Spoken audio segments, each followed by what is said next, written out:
Hello, everyone. Welcome to Conversations with Sekani, a podcast for people in their 20s who are trying to figure out life and not get lost along the way.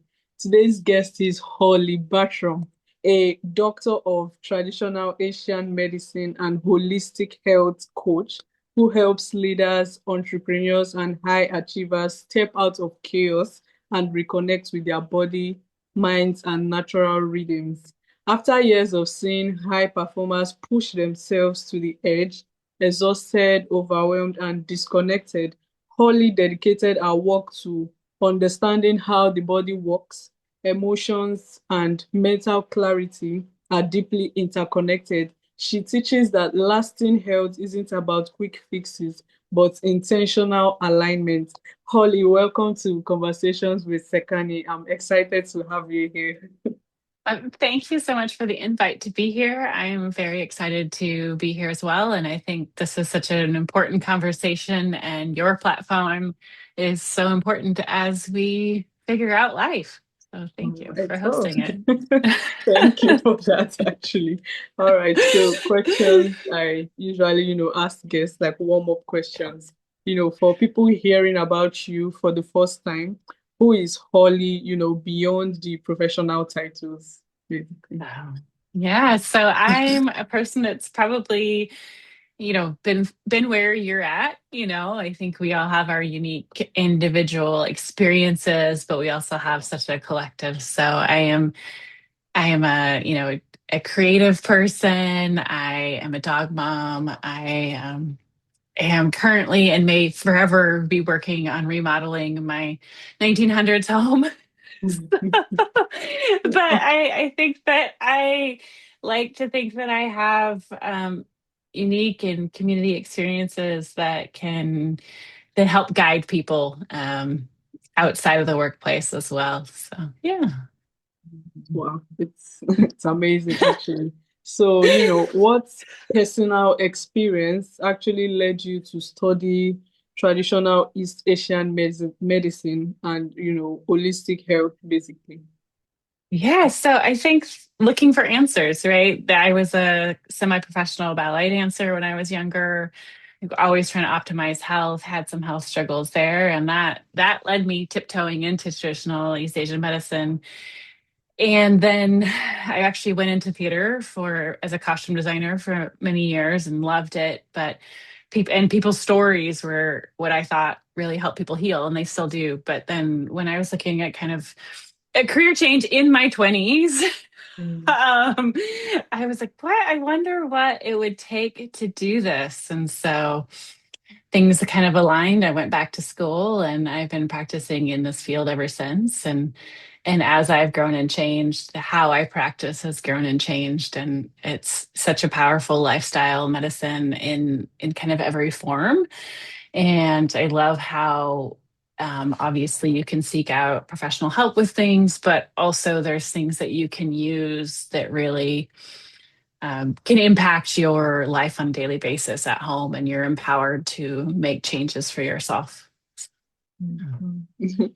All right. So, well, we're going to now be moving to like our core conversation, which is Yeah. the mind, body, and emotion, basically. Mhm. So you said you noticed early in your career that, high achievers often look healthy on the outside, but they Mhm. are burning on the inside. Why do you think that happens actually? Well, I think we're stereotypically rewarded for achievement, right? And we get those dopamine hits. We get that environment. We're like, oh my gosh, this is what we're supposed to do. And many of us use achievement to get to the next step. And I always say, the workaholism and alcoholism is like a very fine line. And but this is the way that society has says, oh, you're going to be rewarded even if you're working with your traumas or not working with your traumas and all of those things. And so um I think that it's easy for us to disconnect. I don't want to say easy because that's maybe not the best word, but our tendencies is to disconnect and to perform in some way or another. And from a very early age, we are rewarded for that. But that can come at a cost. And I think that we can do the performance, we can have, and even now we all get a little scared, or a lot of us get a little scared that we're like, oh, if we can't achieve, what happens? Or if we take a step back, what happens? And that's not what I'm saying. I'm not saying for us to step back and not do anything. But I think that achievement can come from a much more internal and grounded place.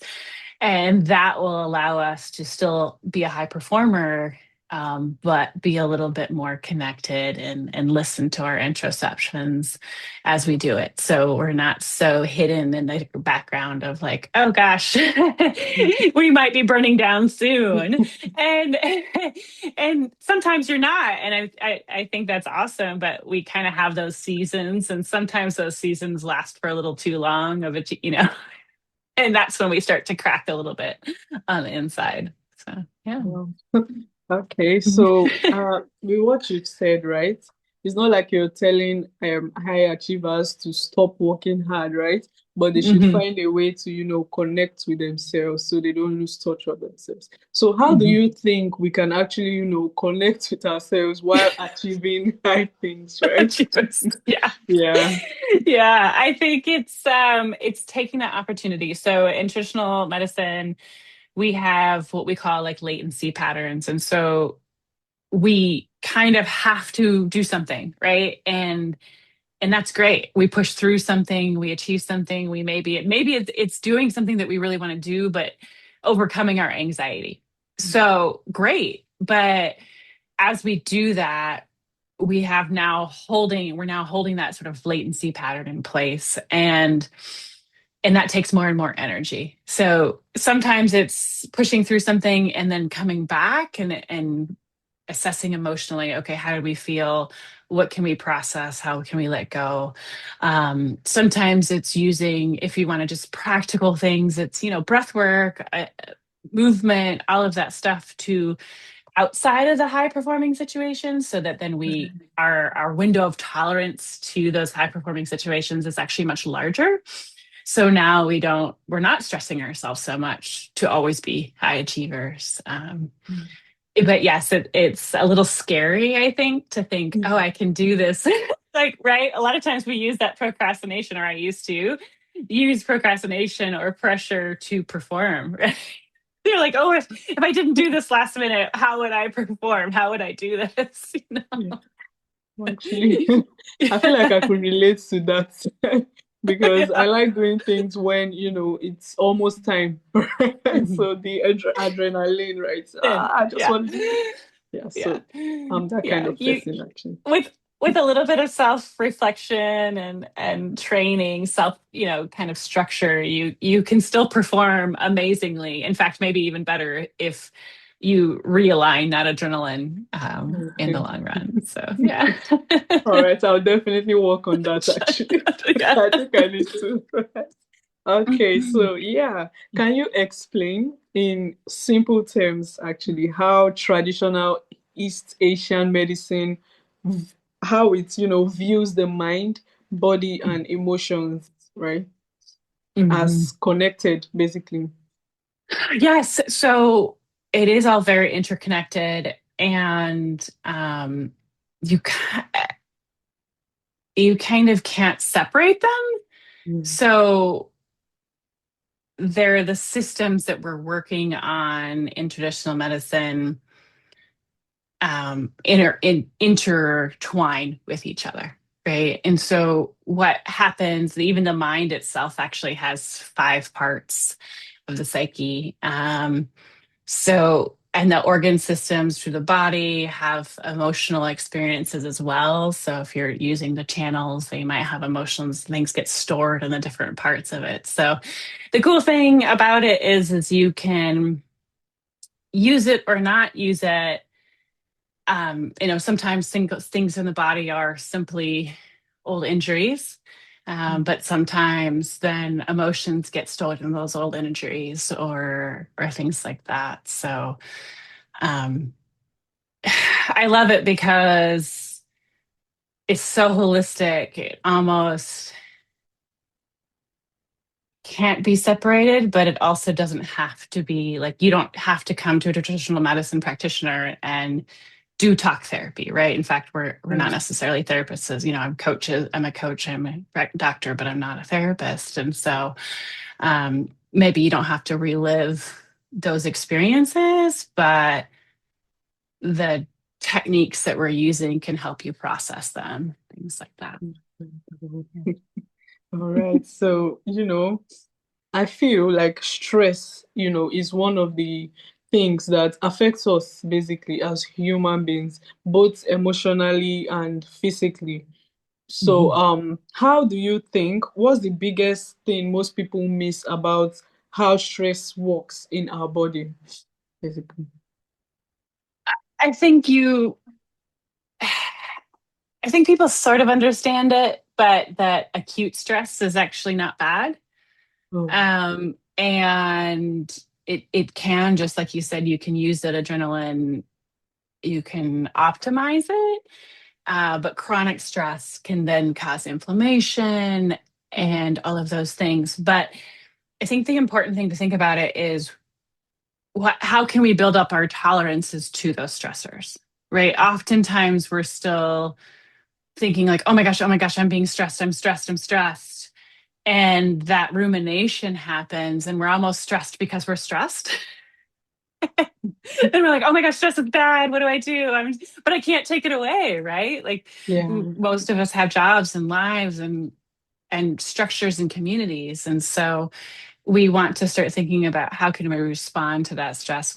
Can we build up our tolerance to our stressors so that we're not so reactive to that experience, you know? Mhm. Um, and I think a lot of the communication that's happening right now is kind of blaming people and putting ourselves into this super structured environment of how we're supposed to experience health and how we're supposed to experience well-being, and instead of thinking like, okay, you're different than I am, I'm different, and all of our experiences have some unique levels, and what can we do as individuals to help us find our own rhythm, and then those stressors that are coming at us won't be so negatively impactful. Okay, okay, wow. So basically, with what you said is we have to find how, we can adapt to the stress, right? Is that so? Okay, so how do you think we can actually, adapt to stress without it, affecting us or causing inflammations or stuff like that? Yeah, I think it's listening to the actual messages that our mind and our body are sending to ourselves, right? So we have what we call interoception, which is the communication, right? And it can be simple as like having to go to the bathroom or being Mm, hungry, right? Those messages that we're getting. And generally what happens if we're more anxious people, those those messages are misinterpreted. Right. Like yeah. I love it when people talk about how excitement and anxiety are similar feelings, Mm, right? mm, And there's so many people that we've been taught to sort of not trust our gut. mm, And that's those like misunderstanding those messages. And then if we're a person that's a little bit more depressive, then sometimes we don't hear the messages. And so I think the big thing is just to start, even if it's like a minute or two a day, start saying, hey, how does my shoulder actually feel? mm, Right? Does my yeah. neck, is it tight because I'm tired? Is it tight because I haven't moved it? My screen's in a funny spot, and start checking in um, with our minds and our bodies. And as we start to do that, then we'll be like, oh, I wasn't actually anxious in this moment. I was just thirsty. And Mm, so let me see, I can go get some water, let me mm. visualize a stop sign so that I can change that feedback loop of what's going on mentally. Wow. And So it's mm, basically, listening to what your body wants, right? And then mhm. interpreting it the right way. Okay, because you said something about anxiety and happiness, right? Being Yes. similar. Can you explain that actually? Because I was lost right there. Yeah, yeah, no, sorry. So right, okay, so we'll say we're in love or say we're super excited that we're gonna go on a trip, but we start to feel like, oh, maybe a little sweaty, or our heart starts to race, right?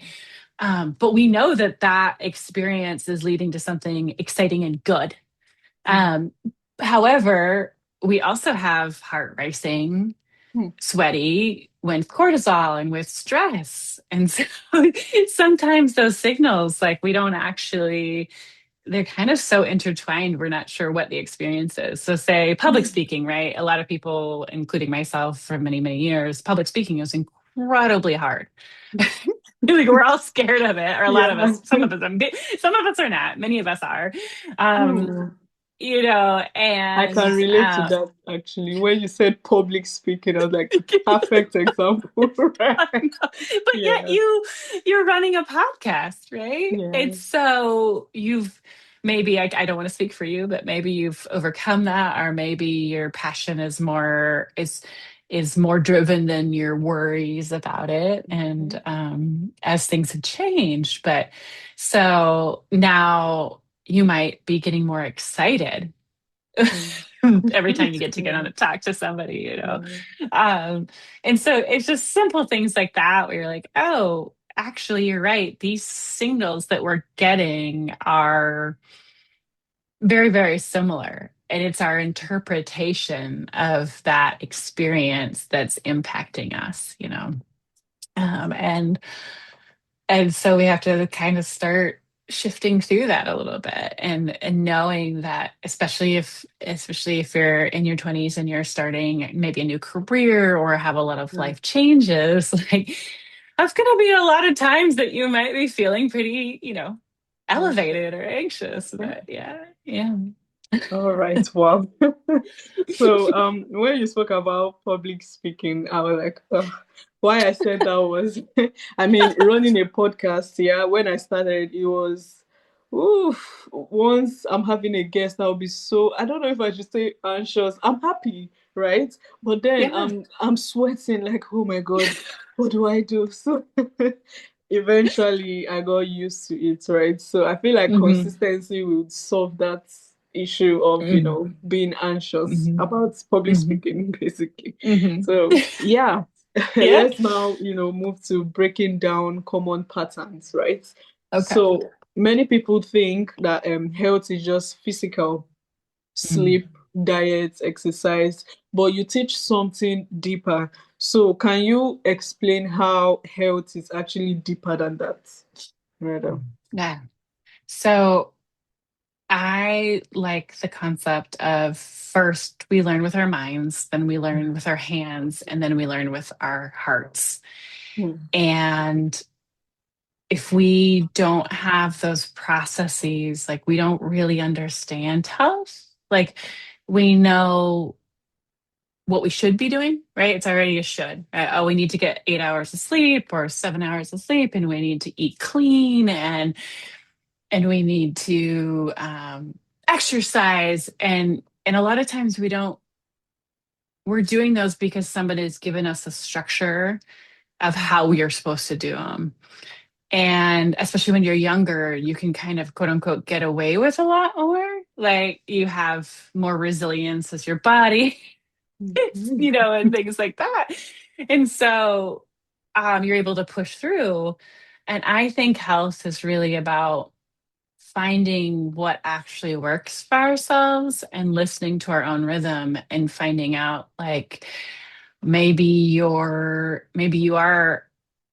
functioning better on more of like a Mediterranean diet, or maybe you function better on a lower carb diet. And not just because someone told you to do that, but how you've started listening to those signals in your body and understanding, with the help usually of a professional, but like of what your experience is. And that's what mental and physical health is to me, is having those experiences, being connected with the community, um, knowing what makes sense for you, and then also being able to adapt as things change, and understand that what makes sense for you now may not make sense for you in 4 or 5 years. But kind of realizing that experience is very abstract in some understanding, but it's usually delivered in a very structured way, and which is helpful when you first learn it. But if you haven't processed and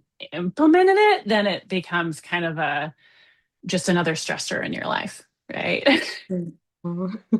All right. So yeah, I actually really understood what you said. And yeah, I hope that my listeners, because I myself I'm going to, start doing what you just said, right? Actually giving my body the attention it needs, right? Okay. Mhm. So I hope my listeners can do the same actually. And yeah, thank you for that. Yeah, So yeah. um I want to move to, purpose and alignment and intentional living, basically. So you Mhm. talk about alignment, not just productivity, right? So what does alignment mean in everyday life, basically? Mhm.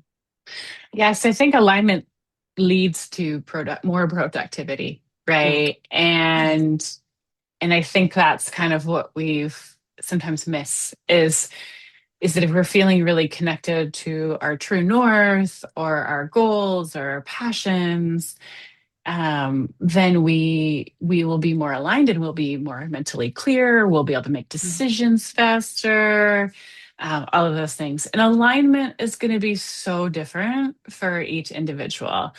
But I think a really strong example might be this morning. I woke up and I'm jet lagged. I was traveling and I woke up really early, and I was like, oh my gosh, I have all these things to do, and I'm a little bit grumpy, um, and I'm tired. And so alignment for me at that point was like, no, you're not gonna kind of ruin your day. What are your steps, right? Get some water, make sure you have a solid, healthy breakfast, get your exercise in still, do your meditation. And that allowed me to be present for this experience and my clients today and all of those things. Um, and even though maybe it didn't start out in this like beautiful, graceful, easy experience, that was an alignment for me today. Now sometimes that alignment might be listening to me and say, oh, it's supposed to be a workout day and I'm feeling super worn out, so it doesn't need to be. Or am I going to adjust my run workout to a yoga workout that is a little bit more in flow, and those things. So okay. All to me, right. that's what alignment kind of means, is being adaptable and listening. Okay, wow. All right. So, yeah, I want to, move to my audience, right? Because my podcast is for, people who are younger, probably in their 20s, trying to figure out life and learn from experts like you, right? So, yeah, what would you say is the biggest mistake young people make with their health, and why is that Mm. actually? Biggest mistake that young people make with our health is that we don't realize that we can start healthy aging much younger, right? Hmm. Um, and that aging doesn't have to be painful. It Hmm. doesn't have to be that, and I think a lot of times we're around people who are like, oh, this is 40, or this is this. So you can start taking care of yourself and but still experience life, Wow. right? Like it doesn't so I think that's the big thing we kind of think when we're young, is that we're invincible. And we are to a certain extent. um, but you could, try to work on a few things as you go.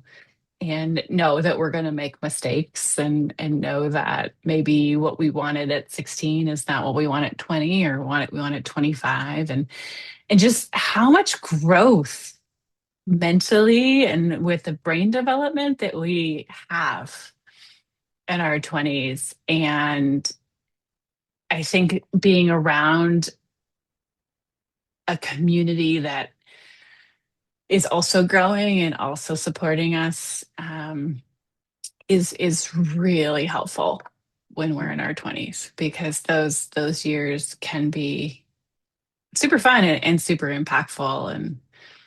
And I don't think I realized like how much things change. Right. Wow. Okay. So, being in a group that's probably aligns with what you want for yourself, right? Okay. Mhm, mhm, Wow. mhm. All right. So, yeah, this has Yeah. been incredibly insightful, right? I got to learn a whole lot actually that I've never heard before. So Oh, that's I'm why glad. I'm grateful to have you here actually, so you can teach us these things, right? So, yeah, Yeah. I would have loved for this to go on, but I don't have much time. But if you don't mind, we could, do this some other time. Yeah. Yeah, I would love that. Yeah. Yeah. We Okay. could do a part two. Oh, thank Bring you. out your really hard questions. I'm definitely doing that actually. You are. All Already. right. So yeah, Yeah. finally, right, I'd like to ask you, what would you define success? Mm. So success is beautiful because it is so individual. And I think that honestly, that's what your 20s and your 30s and maybe even your 40s or 50s is about, right? Because it's going to change. But my definition of success when I started my own business a number of years ago, was actually having the flexibility to meet a friend for coffee on a Friday. Mm. And I was like, oh, I hit that way earlier than I thought.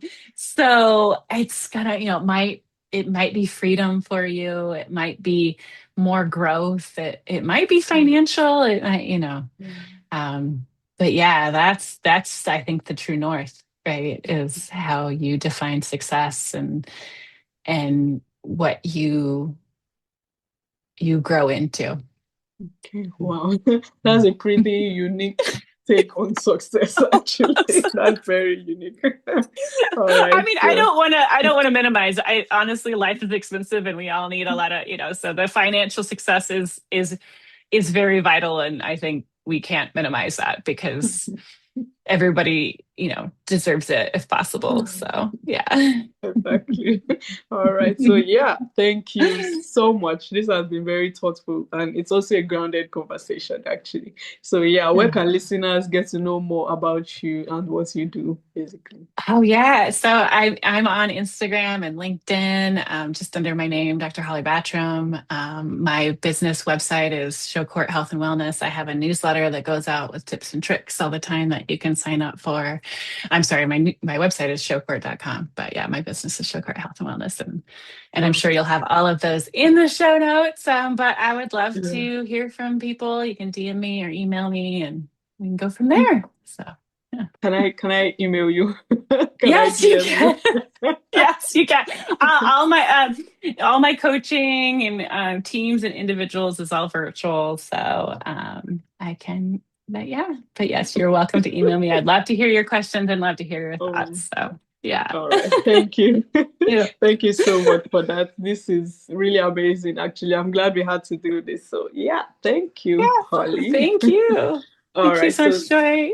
all right. So, thanks for tuning into Conversations with Sekani. If this episode sparked something in you, make sure to share to someone who you think might need this, and also subscribe so you don't miss out on new episodes.